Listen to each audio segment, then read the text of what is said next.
Assalamualaikum warahmatullahi wabarakatuh. Salam sepak bola, teman-teman netizen dan warganet semuanya yang saya hormati.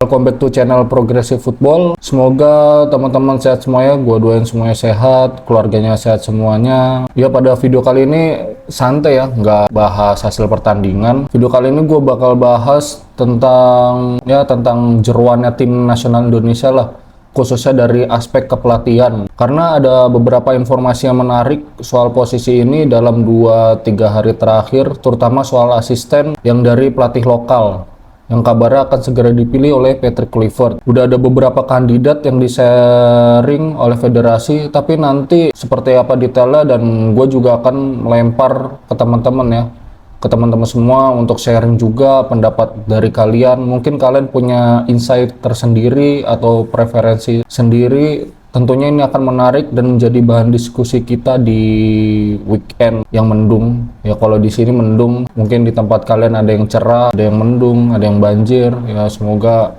semuanya sehat semuanya. Tapi sebelum kita ke asisten pelatih lokal, ada satu informasi yang kemarin juga sebagian besar dari kalian gue yakin udah pada denger ya, udah pada tahu, yaitu penunjukan salah satu asisten pelatihnya Patrick Kluivert yang sebenarnya akan lebih banyak nanti megang U23 timnas kita, yaitu Gerald van der Berg. Jadi kalian gue yakin sebagian besar udah denger, tapi gue mau sedikit cerita karena ada kenangan ya, cerita-cerita tentang perjalanannya Gerald van der Berg. Siapa sih Gerald van der Berg ini? Oke, gue bakal cerita tentang Gerald van der Berg ini, yaitu dia adalah salah satu pemain penting yang dalam kesuksesan satu-satunya trofi yang diperoleh oleh The Oranje, yaitu Piala Eropa tahun 88. Jadi Gerald van der Berg ini salah satu pemain yang membawa Belanda juara Piala Eropa. Salah satu tonggak sejarah keberhasilan sepak bola Belanda setelah berkali-kali mereka mencoba tapi gagal.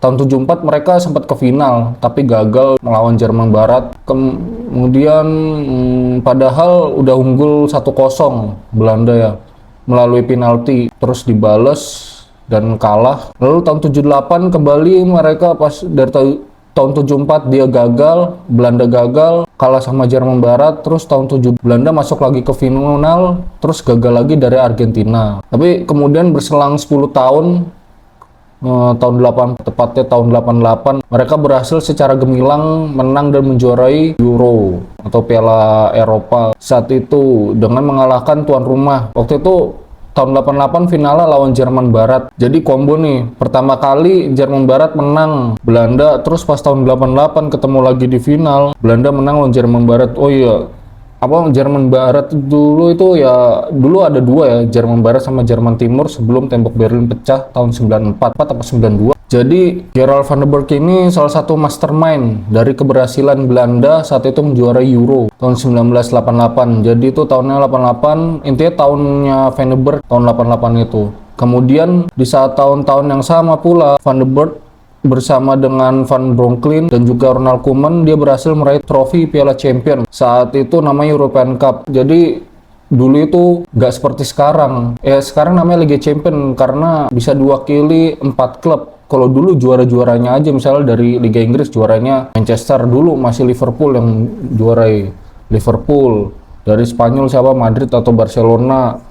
Belanda Ajax atau Feyenoord atau PSV. Ya, jadi masing-masing itu satu aja, satu juara liga, diwakili oleh satu juara liga. Makanya sekarang dinamakan Liga Champion ya, karena diwakili beberapa klub dari tiap negara. Dan posisinya Gerald van der Berg ini sebagai winger kanan nggak tinggi ya. Jadi Gerald van der Berg ini nggak tinggi, bukannya gue body shaming ya. Dia itu ya standar orang Indonesia lah, tinggi 172. Buat orang Indonesia tuh udah tinggi sih sebenarnya. Supaya gue ngasih tahu ini biar kalian gak gamblang, Gerald van der Berg ini orang Belanda tinggi nggak? Ketika nanti mungkin diperkenalkan atau di pinggir lapangan, memang tipikal winger itu nggak terlalu tinggi. Tapi ini Gerald van der Berg ini larinya kenceng.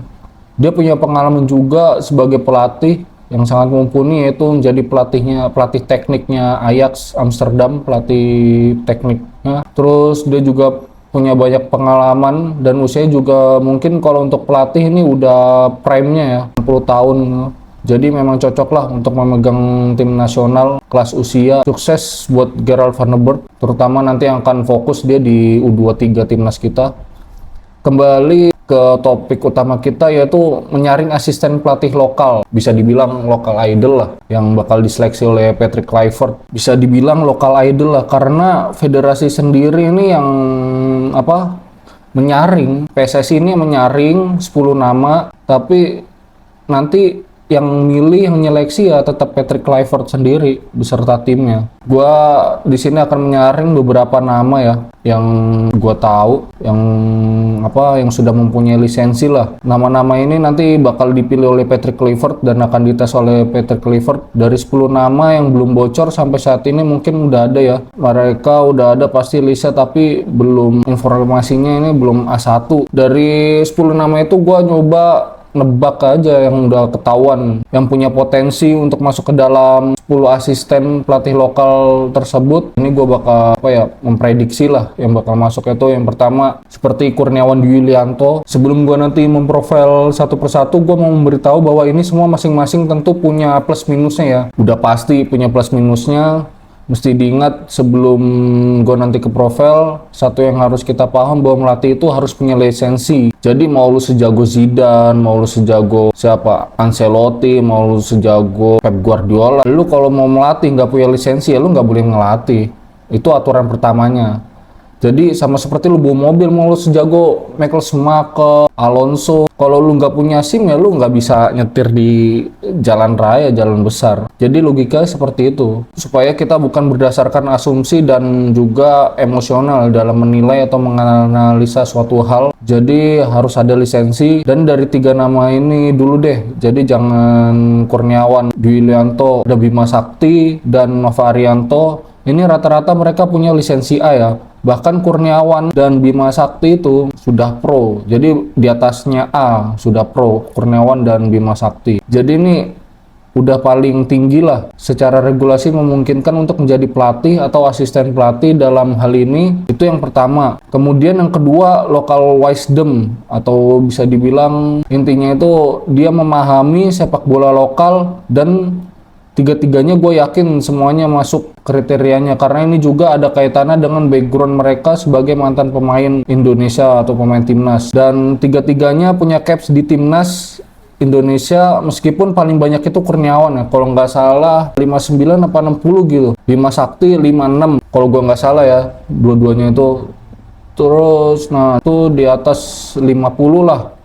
Terus ada Coach Nova, emang nggak terlalu banyak ya, kalau gua nggak salah Coach Nova ini 20 lah, karena periode dia tuh pendek. Gue dulu ngelihat 2008 setelah Piala Asia, 2007 tuh dia baru masuk sih, sampai 2012 atau 13 gitu.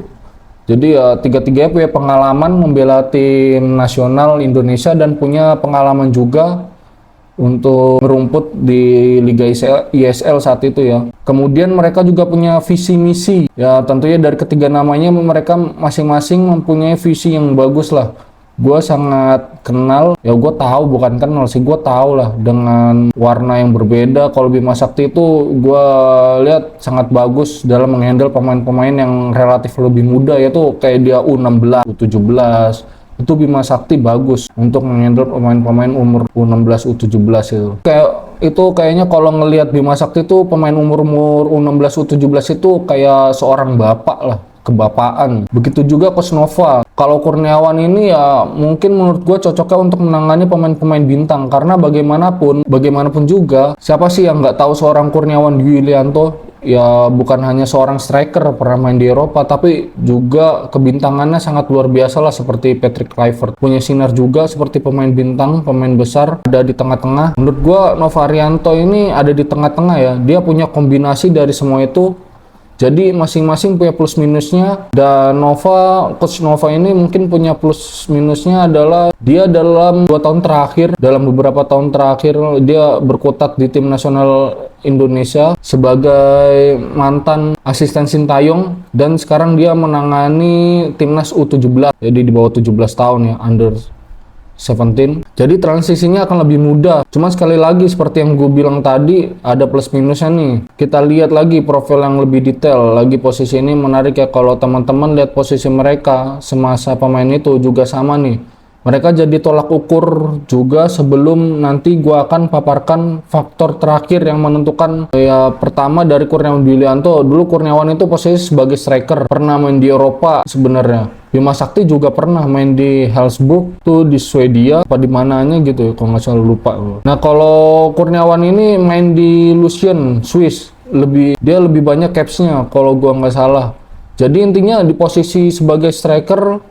Kemudian yang kedua, Bima Sakti berposisi sebagai gelandang. Jadi Kurniawan itu sebagai striker, Bima Sakti sebagai gelandang. Dan Coach Nova ini sebagai back. Nah jadi ini masing-masing ada preferensinya sendiri, ada waria sendiri. Tiga pelatih ini mempunyai tiga posisi yang berbeda. Ini yang bakal jadi mempertimbangkan. Bisa jadi pertimbangan lah buat Patrick Kluivert memilih asistennya siapa. Mau milih dari yang bekas mantan striker, bekas gelandang, bekas back, ada semua ya. Keputusan nanti diambil oleh Patrick Kluivert lah. Walaupun nanti disaring ada 10 nama lagi nih, prediksi gua ya 3 orang ini. Jadi sekali lagi ini disclaimer ya, dari 3 nama itu disclaimer masih ada, berarti gue nyebutin 3, berarti masih ada 7 nama lagi yang bakal nanti diseleksi oleh Patrick Kluivert. Terus apa namanya, kayak Kurniawan Dwilianto itu pernah punya pengalaman lah jadi asistennya Cesc Fabregas, tapi dia sekarang menjadi asisten pelatih tim mudanya Como. Jadi itu juga nilai plusnya. Dan juga kalau gue bilang sih mungkin 2 nama ini ya, satu bisa mendampingi Patrick Kluivert dalam mengarungi tim nasional senior, terutama di 4 pertandingan kualifikasi Piala Dunia round ketiga.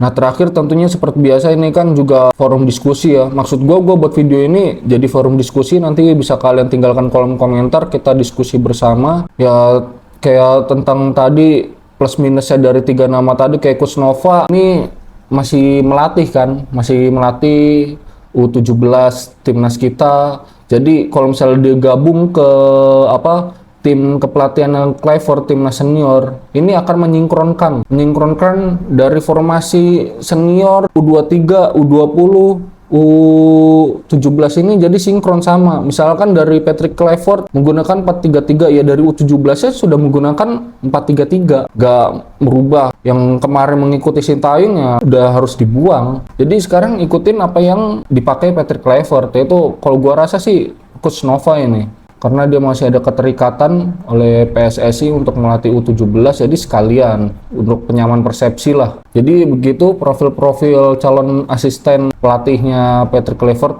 asisten dari lokalnya lah, masih banyak lagi yang lainnya. Jadi intinya kalau untuk jadi asisten pelatih Patrick Kluivert itu ya yang pertama ya punya lisensi ya. Udah itu aja ya. Jadi menurut kalian mungkin ada di luar atau 3-4 nama tadi, silahkan tinggalkan komen di bawah, atau kalian bisa memprediksi sisanya 7 nama tadi ya, bisa kalian komen di bawah kolom komentar ini. Ya selamat berlibur, ini libur panjang sampai hari Rabu bagi yang libur, dan selamat beraktivitas bagi kalian yang masih beraktivitas. Terima kasih, salam dari Progressive Football and ciao.